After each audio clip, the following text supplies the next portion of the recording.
नमस्कार, hot topic में आपका स्वागत है। मैं हूं अखिलेश शर्मा। हम शुरुआत कर रहे हैं उत्तर प्रदेश से, जहां विधानसभा चुनाव के लिए समाजवादी पार्टी के अध्यक्ष अखिलेश यादव ने आज मऊ जिले में रैली की। उन्होंने ममता बनर्जी के खेला होबे की तर्ज पर बीजेपी के खिलाफ खदेड़ा होबे का नारा दिया और महंगाई, बेरोजगारी, कोरोना से मौत और प्रवासी मजदूरों की बहाली के मुद्दे उठाए। दाईं तरफ एक दूसरी महापंचायत है, बाईं तरफ देख लीजिए। अभी तक मुझे हर तरफ पीले गमछे और लाल टोपी वालों की भीड़ थी। ओम प्रकाश राजभर से गठबंधन के बाद अखिलेश ने कहा कि चुनाव में बीजेपी को शिकस्त होगी। जिस दरवाजे से भारतीय जनता पार्टी सत्ता में आई है, वो दरवाजा ओम प्रकाश राजभर जी ने बंद कर दिया है और हम लोगों ने मिलकर के उसमें छटकनी लगा दी है। बताओ अब भारतीय जनता पार्टी का क्या होगा। पिछड़ों, गरीबों, किसानों और मजदूरों की रैली में अखिलेश उनकी दुखती रग छूने की कोशिश करते हैं। कोरोना के पहले दौर में यूपी में सबसे ज्यादा प्रवासी मजदूर पूर्वांचल में आए थे। वो उनकी तकलीफें उन्हें याद दिलाते हैं। जो गरीब थे, अपना सामान लेकर के, अपनी पोटली लेकर के, जो कुछ कमाया हुआ था सब कुछ लेकर के, कोई महाराष्ट्र से चल दिया, कोई गुजरात से चल दिया, कोई देश के दूसरे हिस्से से था, वो अपने गांव पहुंच गया, लेकिन इस सरकार ने कोई उनकी सुध नहीं ली। सुहेलदेव भारतीय समाज पार्टी के अध्यक्ष ओम प्रकाश राजभर ने काफी भाषण भोजपुरी में दिया। पिछले चुनाव में उनकी पार्टी का बीजेपी से गठबंधन था और वे 8 सीटें लड़के 4 जीते थे। राजभर वोट 4% के करीब है। पूर्वांचल के 1 दर्जन से ज्यादा जिलों में उनका काफी अच्छा असर है। अब यूपी है, अब यूपी में खदेड़ा होबे। का होबे? जोर से बोलिए। का होबे? खदेड़ा होबे। अब जितना भारतीय जनता पार्टी का नेता गांव में आवे तो उनसे पूछा कि जाए अपने नेता से पहले महंगाई कम करा के आवा, तब वोट का बात करा। एक ऐसी जगह पे जहां हर जाति का बेइंतहा महत्व होता है चुनाव में, अखिलेश यादव ने चुनाव से पहले गैर यादव पिछड़ी जातियों के कई नेताओं को पार्टी में शामिल कराया है और कई पिछड़ी जातियों की पार्टियों से अलायंस भी किया है। मऊ में उनकी रैली शानदार रही। इन सब का चुनाव के ऊपर असर हो सकता है। मऊ में राजीव सिंह और कैमरामैन विनीत कुमार वर्मा के साथ कमाल खान, एनडीटीवी इंडिया। गृह मंत्री अमित शाह ने प्रधानमंत्री नरेंद्र मोदी को आजादी के बाद भारत का सबसे कामयाब प्रधानमंत्री बताया है। वो आज दिल्ली में एक कार्यक्रम को संबोधित कर रहे थे।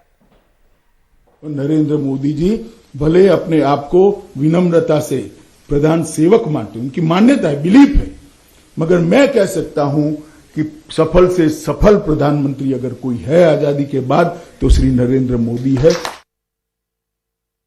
पेगासस जासूसी मामले में आज सुप्रीम कोर्ट ने कड़ा रुख अख्तियार करते हुए कहा कि सरकार को राष्ट्रीय सुरक्षा के नाम पर हर बार फ्री पास नहीं मिल सकता। आशीष भार्गव की रिपोर्ट।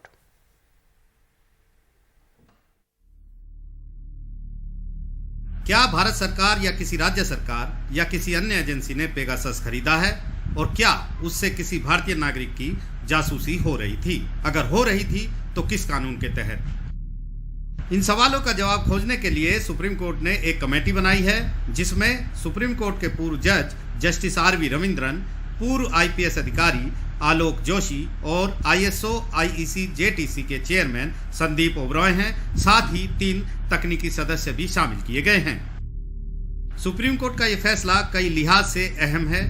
केंद्र सरकार राष्ट्रीय सुरक्षा के नाम पर पेगासस की स्वतंत्र जांच का विरोध करती रही, लेकिन सुप्रीम कोर्ट ने साफ कर दिया कि राष्ट्रीय सुरक्षा के नाम पर हर बार फ्री पास नहीं मिल सकता। हर नागरिक की निजता के अधिकार को बचाया जाना चाहिए। इसका वास्ता लोगों के बोलने की आजादी से भी है, जो बेहद अहम है। केंद्र के अस्पष्ट रुख के कारण ये कमेटी बनानी पड़ रही है।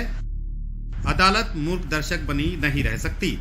ये जो मैटर है, इसमें हमने एक निजता के अधिकार के हनन का केस बना पाए हैं हम, और इसलिए इसमें एक इंडिपेंडेंट जांच की जरूरत है, जो एक रिटायर्ड सुप्रीम कोर्ट जज के द्वारा की जाएगी, अलॉन्ग विथ उसमें उनके साथ 6 मेंबर हैं कमेटी के। फैसला जहाँ तक है, मेरे ख्याल में फैसला अच्छा है। सुप्रीम कोर्ट ने काफ़ी कुछ लिखा है कि सरकारों को कैसे नागरिकों को परेशान नहीं करना चाहिए, नागरिकों की मदद करनी चाहिए। सुप्रीम कोर्ट ने केंद्र सरकार की अपनी कमेटी बनाने की अर्जी भी खारिज कर दी। सुप्रीम कोर्ट का फैसला है तो मानेंगे क्यों नहीं, बट ये जो हमारे 3-4 सवाल हैं इसका जवाब चाहिए ना, इसका हमें जवाब चाहिए। ये ऑर्डर किसने किया? फॉल्स नरेटिव कुछ वेस्टेड इंटरेस्ट के ग्रुप के लोग पेगासस मामले में पूरे देश में बनाने की कोशिश कर रहे हैं। उस नरेटिव को ध्वस्त करने के लिए यह आवश्यक है कि एक एक्सपर्ट्स की कमिटी गठित की जाए, एक एक्सपर्ट्स की कमिटी बनाई जाए। और आज कोर्ट ने एक्सपर्ट्स की कमिटी बनाई है। जो सरकार ने अपने एफिडेविट में कहा था, जो सरकार ने अपने एफिडेविट में प्रतिपादित किया था, वही हुआ है। सरकार भी कमेटी बनाने के लिए तैयार थी, लेकिन उसमें और अधिक तत्परता की आवश्यकता थी जो उस समय नहीं बरती गई। इसलिए सुप्रीम कोर्ट को लीड लेकर के ये कमेटी बनानी पड़ी। सुप्रीम कोर्ट ने अपने इस फैसले में सबसे पहले जॉन ऑरवेल का एक कोट दिया है कि यदि कोई सीक्रेट रखना चाहते हैं तो सबसे पहले इसे अपने आप से छिपाना होगा। जाहिर है निशाना सीधा केंद्र सरकार पर है, लेकिन सवाल ये भी है कि अब इस कमेटी को सबूतों की तलाश में उसी केंद्र सरकार के पास जाना होगा जिस पर आरोप लगे हैं। नई दिल्ली से हिमांशु शेखर मिश्रा और कैमरा पर्सन मोहम्मद के साथ आशीष भार्गव, एनडीटीवी इंडिया। चीन के नए सीमा कानून पर पहली बार भारत की आधिकारिक प्रतिक्रिया आई है। भारतीय विदेश मंत्रालय ने कहा कि अभी चीन के साथ सीमा विवाद सुलझा नहीं है। ऐसे में एक तरफा कानून बनाना भारत के लिए चिंताजनक है। इसका द्विपक्षीय समझौतों पर असर पड़ सकता है। पहले हो चुके समझौतों पर इसका असर नहीं होगा।